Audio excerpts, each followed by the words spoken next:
बिस्मिल्लाहिर्रहमानिर्रहीम। अस्सलाम वालेकुम। मैं हूं अमानुल्लाह और आप देख रहे हैं मेरा YouTube channel doctor Aman's video. Dear viewer, आज हम हुकवॉर्म को डिस्कस करेंगे। हुकवॉर्म जो है ये मेंबर ऑफ नेमाटोड यानी राउंड वॉर्म है और नेमाटोड में ये इंटेस्टिनल नेमाटोड है, क्योंकि जो हुकवॉर्म है ये ह्यूमन बीइंग के इंटेस्टाइन में रहते हैं, इसलिए इनको इंटेस्टिनल नेमाटोड कहा जाता है। अच्छा, हुकवॉर्म जो है ये एक वॉर्म का नाम नहीं है, बल्कि ये एक ग्रुप ऑफ वॉर्म्स हैं जिनको कलेक्टिवली हुकवॉर्म कहा जाता है। यानी देयर आर डिफरेंट नेमाटोड्स जिनको कलेक्टिवली हुकवॉर्म कहा जाता है बिकॉज ऑफ सिमिलर इन्फेक्शंस।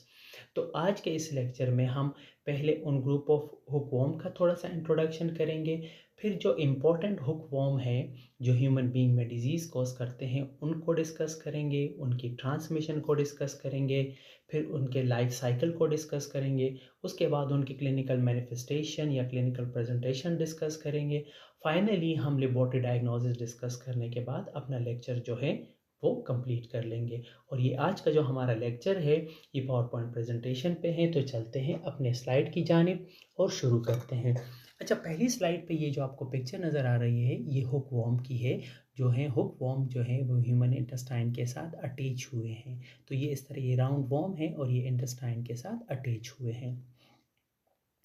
अच्छा, जो इंटेस्टिनल हुकवॉर्म है जो ह्यूमन बीइंग में डिजीज़ कॉज करते हैं वो तीन हैं। एक एन्काइलोस्टोमा ड्यूटेनेल है, एक एन्काइलोस्टोमा सिलेनिकम है और तीसरा नेक्टर अमेरिकैनस है। लेकिन इन तीनों में भी जो क्लासिकली दो है, एन्काइलोस्टोमा ड्यूटेनेल एंड नेक्टर अमेरिकैनस, इनको कंसिडर किया जाता है प्राइमरी इंटेस्टिनल हुकवॉर्म स्पीशीज़ जो ह्यूमन बीइंग में डिजीज़ कॉज करते हैं वर्ल्ड वाइड। अच्छा, इसके अलावा कुछ दूसरे भी नेमाटोड है जिनको हुकवॉर्म कहा जाता है और वो माइल्ड टू सीवियर जो है ह्यूमन बीइंग में, not mild to severe, sorry, mild to moderate type के इन्फेक्शन कॉज करते हैं। सो मैं at the end of lecture थोड़ा सा इनको पर टच करूँगा। प्राइमरली हम लोग एन्काइलोस्टोमा ड्यूटेनेल और नेक्टर अमेरिकैनस जिनको कलेक्टिवली हुकवॉर्म कहा जाता है इनको डिस्कस करते हैं। तो एन्काइलोस्टोमा ड्यूटेनेल और नेक्टर अमेरिकैनस जो है ये ह्यूमन बीइंग में किस तरह ट्रांसफ़र होते हैं या ह्यूमन बीइंग किस तरह इन्फेक्ट होता है। तो इन वॉर्म्स के जो इन्फेक्टिव लार्वी है जिसको फिलेरिफॉर्म लार्वी कहा जाता है वो मॉइस्ट सॉइल में प्रेजेंट होता है। तो जब ह्यूमन बीइंग का स्किन जो है वो उन फिलेरिफॉर्म लार्वी के साथ कांटेक्ट में आता है तो दे हैव द एबिलिटी, कैसी एबिलिटी इनमें होती है कि ये ह्यूमन स्किन को पेनेट्रेट करके ह्यूमन बीइंग के ब्लड सर्कुलेशन में इंटर हो जाते हैं। End of course usually feet या लेग्स, क्योंकि ह्यूमन बीइंग जो हैं उनके फीट या लेग्स ही ज़्यादातर ज़मीन पे होते हैं तो वहाँ ही कांटेक्ट में आते हैं ये। इसके अलावा अब स्टडीज़ ये कहती है कि एन्काइलोस्टोमा ड्यूटेनेल जो है उसकी ट्रांसमिशन ओरल और ट्रांसमेमोरी रूट से भी होती है। ओरल का मतलब ये है कि अगर आप फिलेरिफॉर्म लार्वी जो है उसको इंजेस्ट करते हैं ओरली तो ये डायरेक्टली ह्यूमन बीइंग के इंटेस्टाइन तक पहुंचती है, तो वहाँ पे ये डिजीज़ कॉज करती है। और ट्रांसमेमोरी ये है कि ब्रेस्ट फीडिंग के ज़रिए भी जो है फिलेरिफॉर्म लार्वी अगर ह्यूमन बीइंग के मदर में प्रेजेंट है तो वो चाइल्ड को ट्रांसफ़र हो सकती है। और ह्यूमन जो है वो प्रिंसिपल होस्ट है एन्काइलोस्टोमा ड्यूटेनेल और नेक्टर अमेरिकैनस का। इसके अलावा ये किसी दूसरे होस्ट में अपना लाइफ साइकिल नहीं गुजारते, अपना पूरा लाइफ साइकिल ये ह्यूमन बीइंग में कंप्लीट करते हैं। तो ह्यूमन बीइंग जो है वो इसका प्रिंसिपल होस्ट है। लाइफ साइकिल जो है बहुत ज़्यादा सिंपल है। जिस तरह हमने कहा कि ह्यूमन बीइंग को ट्रांसमिशन किस तरह होती है कि जो फिलेरिफॉर्म लार्वी है, जो इन्फेक्टिव लार्वी है, इन्फेक्टिव लार्वी का मतलब ये है कि ये स्टेज जो है ह्यूमन बीइंग को इन्फेक्ट कर सकता है। क्योंकि हमने शुरू के एक लेक्चर में पढ़ा था कि इससे पहले वाला स्टेज जो होता है जिसको रेब्डिटिफॉर्म लार्वी लार्वी कहते हैं वो ह्यूमन बीइंग के स्किन को पेनेट्रेट नहीं कर सकता, इसलिए वो ह्यूमन बीइंग के लिए इन्फेक्टिव नहीं होता। तो जब ये ह्यूमन बीइंग के स्किन को पेनेट्रेट करती है, यूजुअली फीट पे पेनेट्रेशन होती है, तो पेनेट्रेशन के बाद ये जो फिलेरिफॉर्म लार्वी है ये ह्यूमन बीइंग के ब्लड सर्कुलेशन में इंटर हो जाती है। ब्लड सर्कुलेशन में इंटर होने के बाद ये हमने जो स्कैरिस में पढ़ा था उसकी तरह ये ब्लड सर्कुलेशन से पोर्टल सर्कुलेशन में आती है, पोर्टल सर्कुलेशन से ये हार्ट में चली जाती है और हार्ट से ये आते हुए लंग्स तक आती है। और जब ये माइक्रोफिलेरी जो है ये लंग में पहुंचते हैं तो ये लंग्स के जो एल्विलॉई जो है, माइक्रो एल्विलॉई जो है, वहाँ से पेनिट्रेट होके ये एल्व्यूलर स्पेसिस में आ जाते हैं और एल्व्यूलर स्पेसिस से ये ब्रोंकियोल से ट्रेकिया से ऊपर फेरिंग्स और फेरिंग्स से ये दोबारा जो है गैस्ट्रोइंटेस्टिनल ट्रैक में स्वॉलो होते हैं और इसी तरह फिर स्टमक से पास होकर स्मॉल इंटेस्टाइन तक आ जाते हैं। जब ये स्मॉल इंटेस्टाइन तक आ जाते हैं तो वहाँ पे ये मैच्योर होते हैं एडल्ट वॉर्म में, और जब ये एडल्ट फॉर्म में मैच्योर हो जाते हैं तो मेल फीमेल की मेटिंग होती है और जो फीमेल है वो फर्टिलाइजेशन के बाद एग्स देती है और एग्स जो है वो stool of the infected person में पास आउट होते हैं। अच्छा, इस स्टेज पे ये एग्स जो है अनएम्ब्रियोनेटेड होते हैं, यानी इसमें एम्ब्रियो नहीं बना होता। लेकिन अगर इसको मॉइस्ट इन्वायरमेंट मिलता है तो इसमें एम्ब्रियोनेशन होती है और एम्ब्रियो बनने के बाद जो है इस एग से लार्वी बाहर आता है जिसको रैबिडिटिफॉर्म लार्वी कहते हैं। ये रैबिडिटिफॉर्म लार्वी जो है मैच्योर होके फिलेरिफॉर्म लार्वी बनता है और फिलेरिफॉर्म लार्वी जब अगेन ह्यूमन बीइंग के साथ कांटेक्ट में आता है तो ये ह्यूमन के स्किन को पेनिट्रेट करता है और ह्यूमन को इन्फेक्ट कर लेता है और इसी तरह जो है हुकवर्म का लाइफ साइकिल कंप्लीट होता है। और ये दोनों का जो लाइफ साइकिल है एंकाइलोस्टोमा ड्यूटेनेल और नेक्टर अमेरिकैनस ये सिमिलर होता है। तो ह्यूमन बीइंग के लिए जो इन्फेक्टिव स्टेज है वो है फिलेरिफॉर्म लार्वी, जबकि डायग्नोस्टिक स्टेज जो है इसको हम आगे डिस्कस करेंगे वो है एग, जिसको हम आइडेंटिफाई करेंगे faeces of the infected person में। अच्छा, पैथोजेनेसिस जो है इंटेस्टिनल वॉर्म, जितने भी वॉर्म के इन्फेक्शन में आप लोगों को हमेशा ये कहता हूँ कि वो अक्सर एसिम्प्टोमेटिक रहते हैं। डिपेंड करता है कि वॉर्म का बर्डन कितना है, क्योंकि जब ह्यूमन बीइंग में फिलेरिफॉर्म लार्वी पहुंचते हैं तो वो फिलेरिफॉर्म लार्वी एडल्ट में मैच्योर होते हैं, तो वो जब मेटिंग करते हैं तो इनके एग्स बाहर पास आउट होते हैं स्टूल में। तो इसलिए ह्यूमन बीइंग के अंदर वॉर्म्स का नंबर जो है वो बढ़ता नहीं है जब तक ह्यूमन बीइंग बार बार री इन्फेक्ट नहीं होता। अदरवाइज अगर वो एक दफ़ा इन्फेक्ट हो गया तो वो एक या दो वॉर्म्स होंगे, उससे ज़्यादा वॉर्म नहीं बनेंगे। लेकिन अगर वो बार बार री इन्फेक्ट होता है तो वो बार बार जो लार्वी आ रहा है वो एडल्ट फॉर्म में मैच्योर होंगे। तो अगर वॉर्म वो बर्डन ज़्यादा है तो फिर सिम्टम्स हो सकते हैं।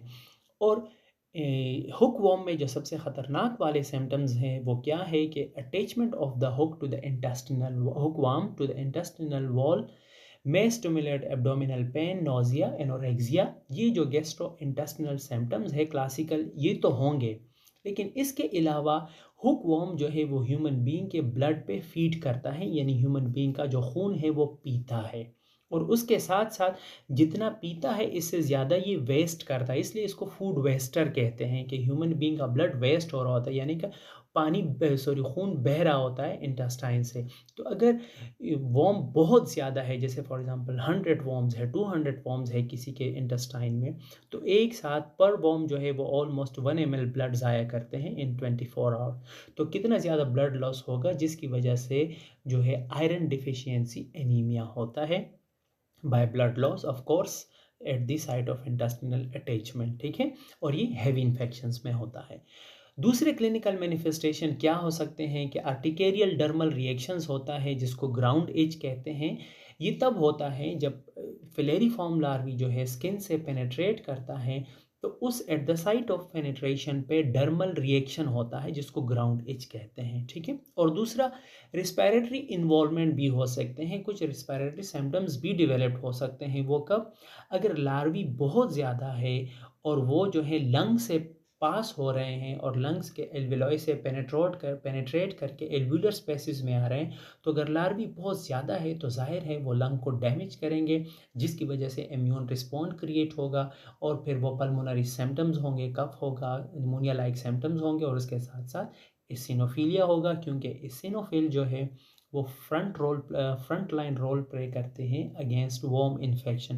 तो इसलिए जितने भी वॉर्म इन्फेक्शन हैं उनमें इसिनोफीलिया होता है, again depend on the burden of the worms into the intestine. Laboratory diagnosis कैसी होती है कि हम माइक्रोस्कोप के ज़रिए जो है एग आइडेंटिफाई करते हैं into the stool of the suspected person. दूसरा है कि एग्स ऑफ एनकाइलोस्टोमा ड्यूडेनेल और नेक्टर अमेरिकैनस के जो एग्स हैं उनको हम माइक्रोस्कोपिकली डिफरेंशिएट नहीं कर सकते। इसलिए जब हम हुकवॉर्म के एग देखते हैं तो एज अ लेबोरेटोरियन हम रिपोर्ट करते हैं कि एग्स ऑफ हुकवॉर्म सीन, हम एनकाइलोस्टोमा ड्यूडेनेल या नेक्टर अमेरिकैनस नहीं लिखते। दूसरी इंपॉर्टेंट बात ये है कि अकल ब्लड जो है स्टूल में वो पॉजिटिव होता है हैवी इन्फेक्शन में, तो इसलिए अक्सर जो है इस तरह के केसेस में स्टूल अकल ब्लड टेस्ट भी कराया जाता है in order to detect the occult blood into the stool. और eosinophilia is a common feature of helminth infection, हमें पता है। अच्छा, एग्स कैसे नज़र आएंगे माइक्रोस्कोप में? आपको ये एग का साइज़ होगा 65-50 माइक्रोमीटर लॉन्ग और 40 माइक्रोमीटर वाइड। शेप उनका ओवल या एलिप्सोइडियल होगा, ठीक है।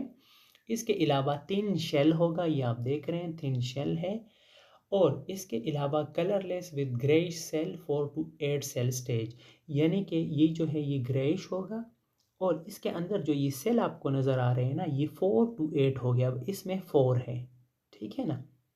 लेकिन ये कुछ केसेस में ये 16 या 16 से भी ज़्यादा हो सकते हैं। अगर ये देखें ना, ये 16 से भी ज़्यादा लग रहे हैं। वो डिपेंड करता है कि इस एग ने स्टूल में बाहर कितना वक्त गुजारा है, क्योंकि ये जर्म सेल है तो ये मल्टीप्लाई होते हैं और आगे इसमें एम्ब्रियो बनता है। तो इसलिए 4 to 8 जब ये फ्रेश पास होते हैं और इसके आगे ये 16 और मोर देन 16 सेल हो सकते हैं। कभी कभी इस तरह होता है कि रेब्डिटिफॉर्म लार्वी भी आपको मिल सकता है स्टूल में। तो इसलिए जब आपको लार्वी मिले तो आपने स्ट्रोंगोलाइड्स टर्कुलेरस के लार्वी से इसको डिफ्रेंशिएट करना है।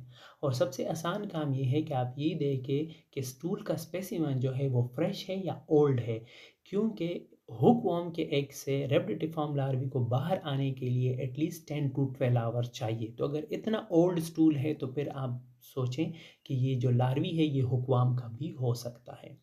Species identification can not be made on eggs alone, therefore egg should be reported simply as hookworm, already मैं डिस्कस कर चुका हूँ। अच्छा, मैंने आपको कहा था कि फर्स्ट स्लाइड पे 2 बातें हैं, उनको भी चलो कर लेते हैं। कुछ और स्पीशीज़ हैं जिसमें इनकाइलोस्टोमा कैनिनम है या इनकाइलोस्टोमा ब्राज़िलेंस है या अनसिनेरिया स्टीनोसिफेला है। ये भी हुकवॉर्म है और ये भी ह्यूमन बीइंग में माइल्ड या टू मॉडरेट टाइप के इन्फेक्शन कॉज करते हैं, लेकिन ये ह्यूमन बीइंग में एडल्ट लेवल तक मैच्योर नहीं होते। ये पेनिट्रेशन करके इन्फेक्शन तो कर लेते हैं लेकिन ये एडल्ट तक मैच्योर नहीं हो सकते ह्यूमन बीइंग के इंटेस्टाइन में, तो इसलिए इनको उस तरह से ह्यूमन पैथोजन नहीं माना जाता, ठीक है। सो आई होप कि आपको ये लेक्चर अच्छा लगा होगा। ये मैंने एक तस्वीर उठाई थी आपके इंटरेस्ट के लिए कि लार्वी जहाँ से पेनिट्रेट कर ले तो इस तरह जो है लार्वल माइग्रेन के साइंस भी बनते हैं, सर्पिजीनियस इसको रैश कहा जाता है, तो इस तरह के रैश बनते हैं।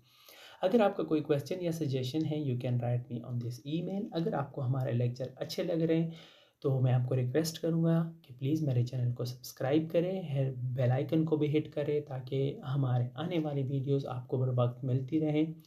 चैनल देखने के लिए बहुत बहुत शुक्रिया। फ़ी अमानिल्लाह।